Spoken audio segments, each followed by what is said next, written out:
መታራ ያው ሙቀት ሀገር ያው ግፋ ቢል የሸንኮራ ተክል ምናምን ማየት ካልሆነ በማለት ምን አዲስ ነገር ላይ ነው ደስተኛ አልነበርኩም። ከደረስኩ በኋላ በጣም ተለውጦ ሌላ ነገር ሆኖ ነው የተገኘው። በእውነት ኃይለኛ ሙቀት ያለበትና በረሃ ሆኖ ቃጠሎ ነበረ።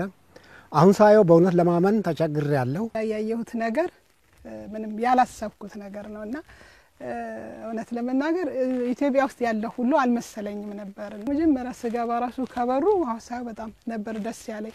ከዛ ደግሞ ወደ ውስጥ ስገባ ያሰብኩት አይደል በጣም ሰፊ ነገር ነው ያለውና እኔ ያሰብኩት በጣም ውስን ነገር ነውና በጣም ደስ ብሎኛል። የቱሪዝም ስራ ደግሞ ከሰላም ጋር የተያያዘ ስለሆነ ባገሪቱ ያሉ ችግሮች በሰላም ተፈተው በንግግር ተፈተው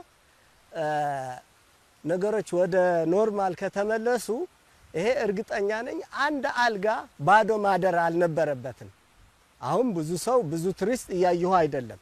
ስለዚህ ይሄ አድቨርታይዝ መሰራት አለበት፣ የሰላም ሁኔታ መስፋትና መነጋገር አለበት፣ ያሉ ችግሮች በሰላም መፈታት አለበት እንጂ ሎጁ በጣም እኔ በጣም ሳቢና አስፈላጊ ኔክስት ታይም ደግሞ ማን ሀገር እንደሚመራ ስለማይታወቅ ሀገር ውስጥ የሚደረጉ እንደዚህ ትልልቅ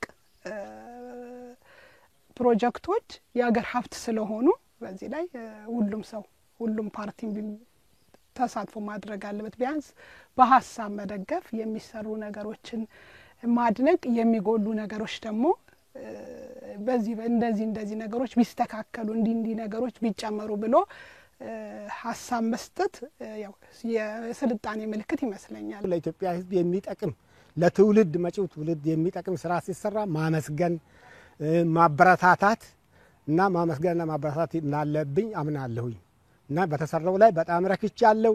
በርቱ። የቮልካኖ አመድ የነበረውን አፈር በዛ ቦታ እንትን አስወግደው አፈር ከገበሬ አካባቢ ገንዘብም ለተከፈለው ከፍለውም አምጥተው ያንን አትክልት እንዲያበቅል በማድረጉ የአዋሽንም ውሃ መልሰው ይሄ በተፈጥሮ ወንዝ ማለት ባህር ተፈጥሮ ጫዋማ ስለነበረ ለልማት ስለማይመች ያንን ውሃ ከአዋሽ ውሃ ጋር ደባልቀው አትክልቶች በስነ ስርዓት ጠጥተው እንዲለሙ ባደረጉት እንትን ልፋት ለማመን በሚያስቸግር ሁኔታ ነው ያየሁት። አሁን የተገነዘብኩት ልማት ወደ ራሴ እኔ ወደ መጣሁበት ክልልም እንዲስፋፋ ህዝቡ ከትራማ ወጥቶ እንደዚህ ተቋዳሽ እንዲሆን እፈልጋለሁ ብቻ ሳይሆን እሰራለሁ።